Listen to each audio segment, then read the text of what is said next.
Hi, everyone. Dr. Elizabeth Bonet here. Dr. Liz, welcome to the Hypnotize Me podcast. Before we jump in, please note that the podcast is not mental health treatment, nor should it replace mental health treatment. If you need psychotherapy or hypnotherapy, please seek treatment from a trained professional. I do hypnosis all over the world, so please feel free to contact me through my website, drlizhypnosis.com, DRLIZ hypnosis.com.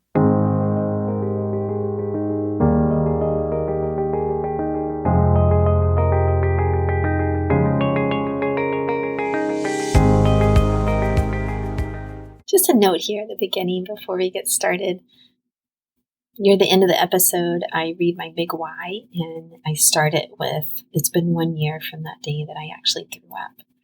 And I realized I didn't explain that later. I wasn't purging. I hadn't binged.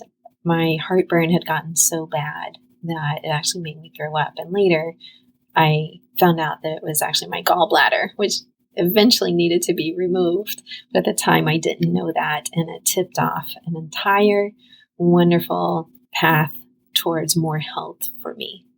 But just wanted to explain that now. Just wanted to explain that here because I didn't do it when I originally recorded it. When I was going back to edit and listen, I realized that. So on to the episode.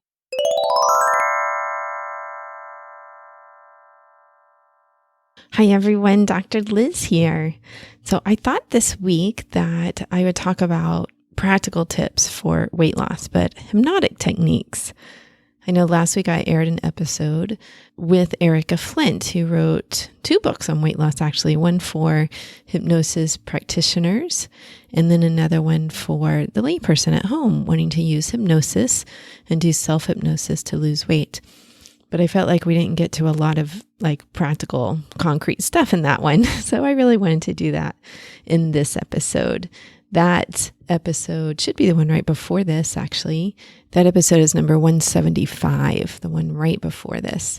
And you can also go back and listen to 149, where I tell my own weight loss story, and 150, Kelly Woods on weight loss, part 2, that aired in January of this year. So those are both really good ones. And I talk about hypnosis in both of those. Now, I know the pandemic is still going on. This is airing in August of 2020. So the pandemic is still out there. There's no vaccine yet. It's increasing in certain areas, decreasing in other areas of the world. But one thing that people have really struggled with when they're quarantined at home is food and eating and weight gain. So there's all these memes popping up about it, and there's not as many now, but I know that people are still struggling because I'm in the groups and I hear it and I see them come in and out, and I hear it in my office. So before I give you the tips, I want to let you know that I understand. I truly, truly understand and have compassion for you. There is never any judgment from my side around someone's eating.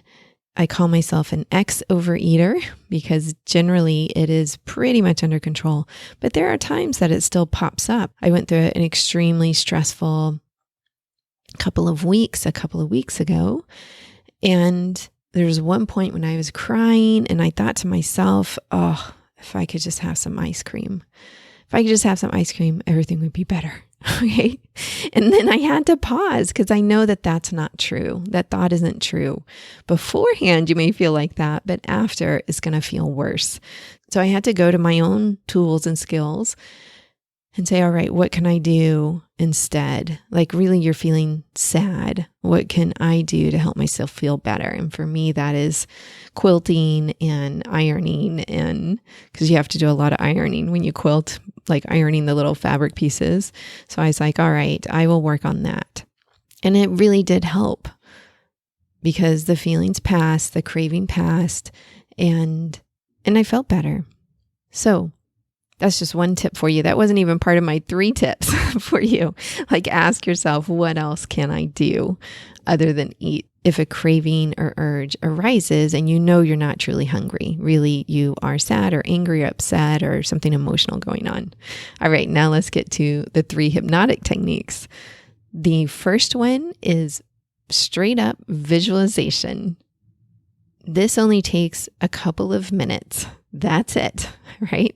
But I want you to visualize the numbers on the scale going down. Now, perhaps you're not someone who weighs yourself. Okay, visualize your clothes size going down. Okay, but I want it to be something concrete. So let's say that you're 150 and your goal weight is 135. Close your eyes. You can do this right now even, obviously not if you're driving or doing something involving heavy machinery.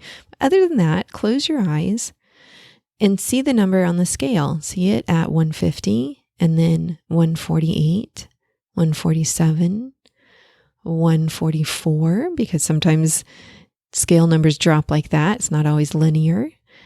142, 141, 140. See yourself feeling good and celebrating when you go down to 139. You're below 140, 138. So visualize that until we're hitting 135. And then see yourself celebrating in a really healthy way. Like perhaps you do something fun that's been on your list, or call a friend, or go shopping. Do something fun to celebrate along the way. Or see yourself posting that in a group, a Facebook group that you're in, like I finally hit my goal weight. See yourself celebrating in some way that doesn't involve food, right? So I'm going to put that on the end. That doesn't involve food. So that's tip number one, hypnotic tip number one. Hypnotic tip number two is to write out your big why.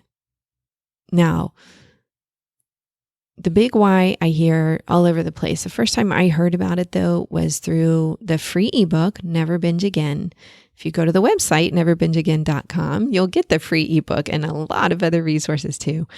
But Dr. Glenn Livingston talks about writing out your big why. Like, why are you doing this? Why are you losing weight?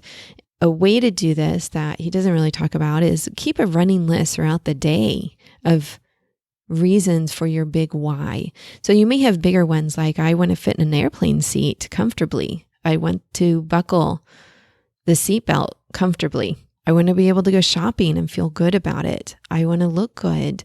I want to have energy and be able to play with my kids. I want my numbers to be better, my blood work to be better. So maybe you're diabetic or pre-diabetic and you want to come out of those ranges and come off of medication.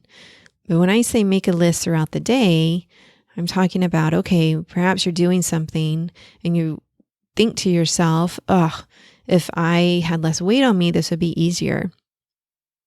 I would feel better. So note those down and put them in as part of your big why. And then even if you're not a writer, I suggest writing it out, okay, either by hand or typing it, and then recording it. When you record it, you can listen to it sometime during the day. For me, I would listen to mine in the morning. I listen to that every day while I walk the dog. For months, I did. These days, I don't need it as much, so I don't listen to it. If I got a craving, I would listen to it. So it becomes this self-hypnotic technique to really orient you towards that future healthy self. So you're writing this out as if it's 1 year from now. I probably should have said that at the beginning. I know I should have. Write it out as if it's 1 year from now.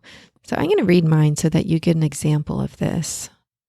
Okay, now I tend to do updates. So I have an update for May 2020. I wrote an update March 2020. I wrote an update July 2019, but my original one that I wrote was in May of 2019. It's been 1 year since that horrible day where I actually threw up.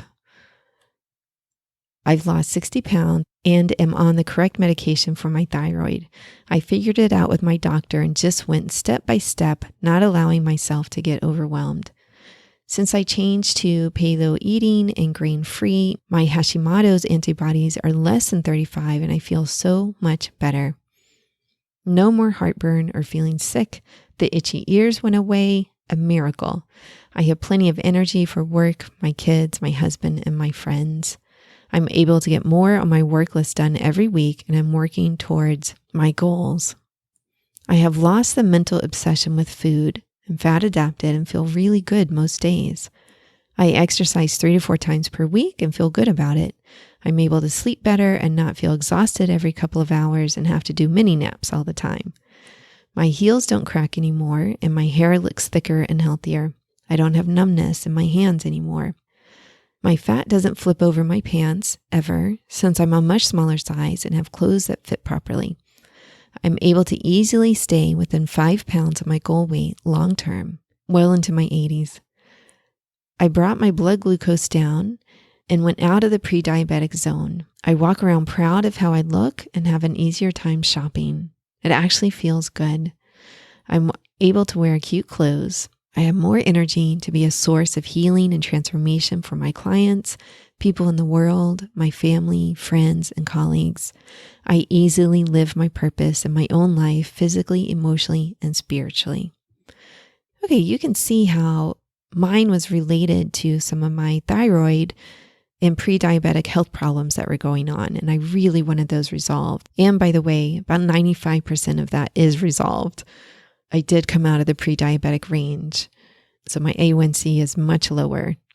The itchy ears went away. That used to drive me nuts. I don't know if you know, with hypothyroid, that itchy ears is one of the symptoms. And oh my God, it was constant all day. And it's not like you can scratch them. It feels like inside, but you want to. It's so annoying. And that went away, really did. For me, it was important to put my purpose at the end because purpose in my life is a huge motivator. It's a driving factor. So I want to always be able to live my purpose. And I felt like some of my health problems and my weight were really holding me back from that. Okay, so that's the second hypnotic technique. The third hypnotic technique is visualizing your future self. Now, I gave the big why as the second one so that you can get a picture of him or her. But the third technique is not the same. It's not just accessing your big why. It's accessing your future self, like truly visualizing them and what they look like and what choices they're going to make. So get a picture of them in your mind. Put them in an outfit that looks nice to you.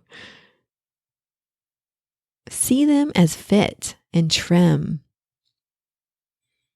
and having gotten to your goal weight. Now, when you visualize your future self, I want you to access them when you're having a craving or you have to make a choice that feels like it's not on your plan, whatever your plan is. And this works for any eating plan that you're choosing to follow and live by. No matter what it is, occasionally choices come up.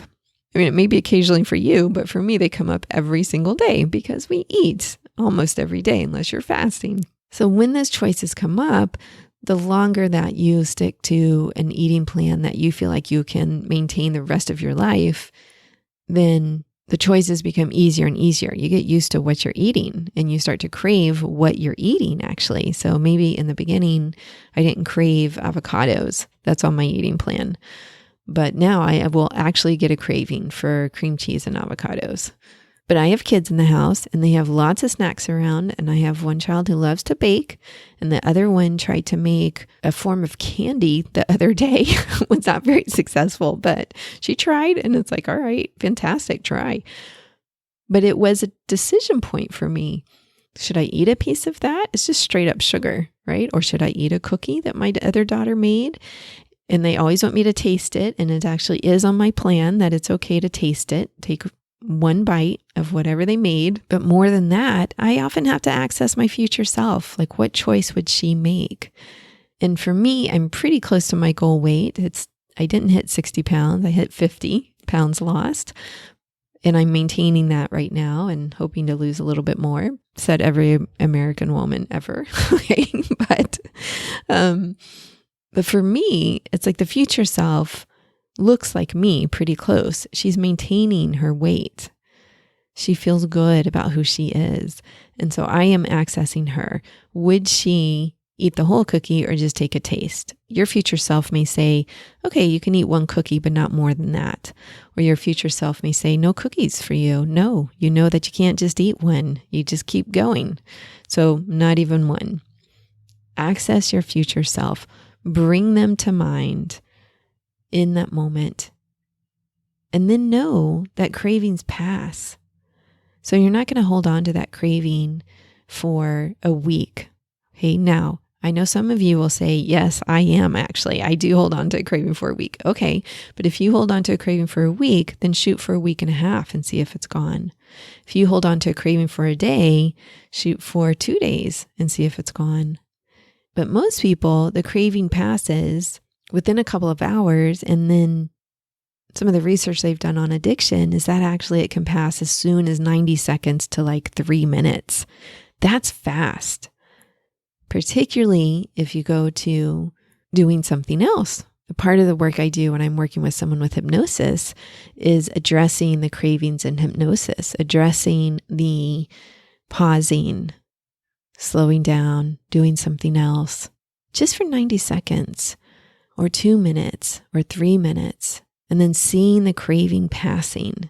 To see it like a wave coming up and then going down, seeing it passing, and then imagine yourself doing something else and making the choice your future self would make.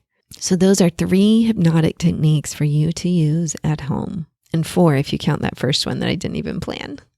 All right. I hope that helps you. Please feel free to reach out to me. I really do love working with overeating and weight loss through hypnosis. I think it's just such a wonderful, wonderful tool to help anyone lose weight and then maintain it for the rest of their lives. And final note here before I go, if you feel like that's impossible to lose weight during the pandemic, if you're still very much having to work from home and struggling with that because the fridge is right there, know that I feel for you. Hey, I really do. I have compassion for you, and give yourself compassion and then change your mindset. There are plenty of people losing weight and making good eating choices, even right now, stuck at home with the refrigerator in the house. Okay? So I invite you to make a mind shift and then reach out for help. Whether that's free help from a Facebook group online, whether that's virtual help through Zoom, whether that's a professional nutritionist or a doctor or me, whether that's listening to a hypnosis file. So I ran a replay of the free hypnosis for mindful eating on the podcast in episode 132. So if you type in drlizhypnosis.com/episode 132, it'll pull right up and you can hear that one. Or there's one that I sell as well under my downloads, and people seem to really love it. Reach out for help, get some support. We are social creatures. We are herd animals, right? We are not meant to be alone and isolated, most of us.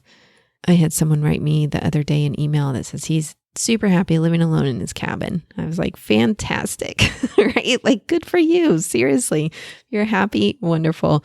But most of us are not built that way. And I think particularly for weight loss, the support helps. All right, everyone. Peace.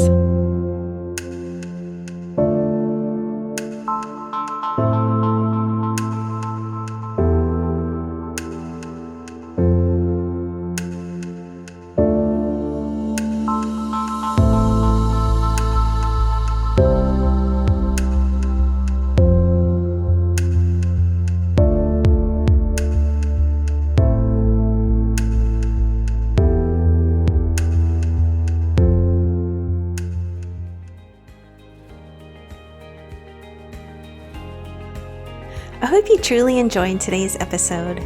Remember that you can get free hypnosis downloads over at my website, drlizhypnosis.com, drlizhypnosis.com.